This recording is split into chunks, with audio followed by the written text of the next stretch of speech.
ఇది మాటలకే నవ్వురేసుకొని పడిపోమంటే రెడీగా ఉంటుంది. హలో హలో, ఈ అపార్ట్మెంట్ ఆవరణంలో ఓ సైకో చొరబడ్డాడు. మేము వెతుకుతున్నాం. దయచేసి ఎవరు బయటకు రావద్దు. సైకో ఎవరికైనా కనిపిస్తే 100కి డయల్ చేయండి. ముఖ్యంగా ఆడవాళ్ళు జాగ్రత్త.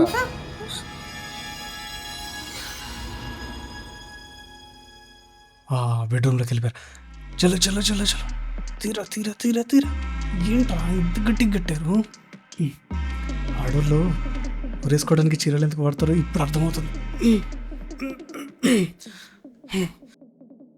అమ్మయ్య. ఆ? ఆ?